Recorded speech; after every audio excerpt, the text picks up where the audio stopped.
வாங்கோ. கொடுங்க.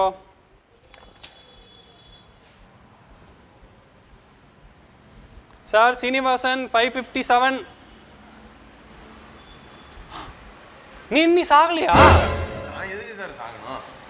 யோ நீ செத்து போய் 4 மாசம் ஆச்சியா? சார் நல்லா ஏதாவது பாருங்க சார், ஏதாவது சொல்லாதீங்க சார். அப்படியே யோ சீனிவாசன் என் நான் தான் சார். யோ நீ எங்க ரெக்கார்ட்ஸ் படி செத்து போய் 4 மாசம் ஆச்சியா? ஓட்டு இல்லையா எனக்கு? பேயா நானு? போன உடனே ஓட்டு போடக்கூடாது, இறந்துட்டீங்கன்னு சொல்றான். நீங்க இறந்ததாக இருக்கு, நீங்க எப்படி ஓட்டு போட வந்தீங்கன்னா அப்ப என்ன பேயா வந்திருக்கேனா?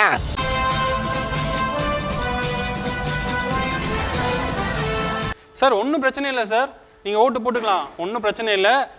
வேற ஏதாவது ஐடி கார்டு வச்சிருக்கீங்களா? இருக்கு சார், இருக்கு, பாஸ்போர்ட்ல இருக்கு. சரி ஓகே, அதை கொடுங்க, உங்களோட பயோமெட்ரிக்ஸை கொடுத்துருங்க, நீங்க ஓட்டு போட்டுக்கலாம் சார். Okay, thank you. சார் நீங்க என்ன பண்றீங்க? பாலைவனங்கள்ல ரேஸ் ஓட்டிட்டு இருக்கேன் சார். ஓ வண்டிக்கு வந்ததுதான் செத்துட்டேன்னு எழுதிட்டானுங்களா? Sorry sir.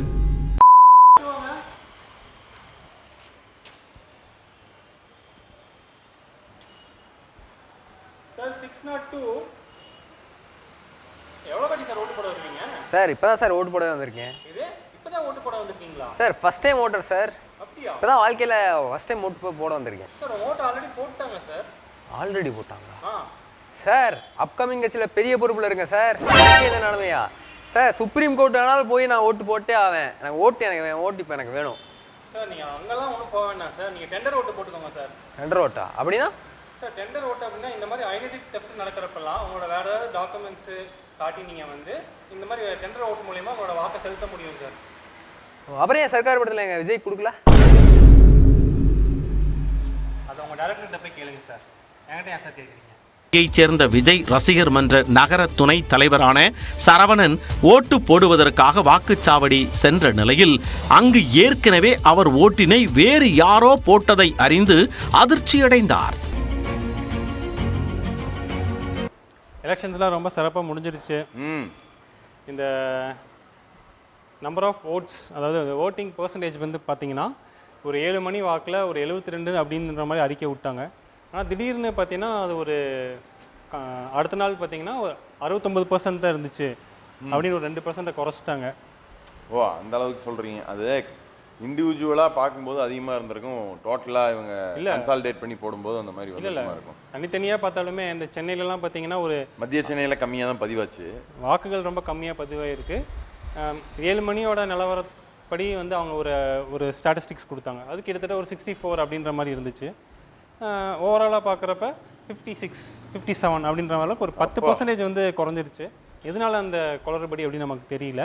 அதே மாதிரி சென்னையில் தான் பார்த்திங்கன்னா ரொம்ப கம்மியாக வாக்கு பதிவாயிருக்கு, ஒரு 56-57% தான் வந்து வாக்குகளே பதிவான மாதிரி சொல்லியிருக்காங்க.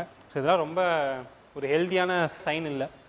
ஆனால் நம்ம கோயம்புத்தூரை மட்டும் பார்த்தீங்கன்னு வைங்க, 1% ஓட்டு வந்து ஜாஸ்தியாக விழுந்திருக்கு. ஆமாம், இளைஞர்களை மனம் கவரும் விதமாக, ஃபர்ஸ்ட் டைம் ஓட்டர்ஸ்களை அட்ராக்ட் பண்ணும் விதமாக அட்டகாசமான ஒரு வேட்பாளர், ஒரே வேட்பாளர் இருந்தார். அந்த வேட்பாளர் அவர்களை வந்து பேசும்போது பல நண்பர்கள் வந்து பேசினாங்க, is a right candidate in a wrong party அப்படின்னு கூட வந்து சொன்னாங்க. அவருக்காகவே நாங்கள் வாக்களித்தோம் அப்படின்னு சொன்னாங்க. நல்ல விஷயம்தான், வாக்களிச்சிருக்காங்க இல்லையா, அதுவே வந்து ஒரு நல்ல விஷயம்தான். ஸோ இப்படி தான் ஃபஸ்ட் ஃபேஸ் ஆஃப் எலெக்ஷன் இருந்தது. பட் கோயம்புத்தூரில் 1% கூடுதல் வாக்கு அதிகமாக போலா இருக்குன்னு நினைக்கும் போது எங்களுக்கெல்லாம் ஒரே குஷியாக இருக்குது. யாரும் வந்து இங்கே காவி பெயிண்ட் அடிச்சிட வேண்டாம், ஜூன் 4 வரைக்கும் வெயிட் பண்ணுங்கள். அது என்ன பண்ணுறது. அதே மாதிரி வந்து பார்த்திங்கன்னா கடலூர்லேயும் மதுரையிலையும் ஒரு 2 இடத்துலையும் இருக்கிற ஒரு கிராமங்களில் வந்து பார்த்திங்கன்னா ஒரு 2000 வாக்காளர்கள்கிட்ட எலெக்ஷனை வந்து புறக்கணிச்சிருக்காங்க. இது வந்து ஒரு நல்ல விஷயம் கிடையாது. ஸோ ஒரு ரெகக்னிஷன் கிடைக்கணுங்கிறதுக்கு தான் இந்த வேலையை செஞ்சுருக்காங்க. அரசாங்கம் உடனடியாக அவங்களுடைய பிரச்சனை என்னங்கிறத பார்த்து சால்வ் பண்ண நல்லாயிருக்கும்.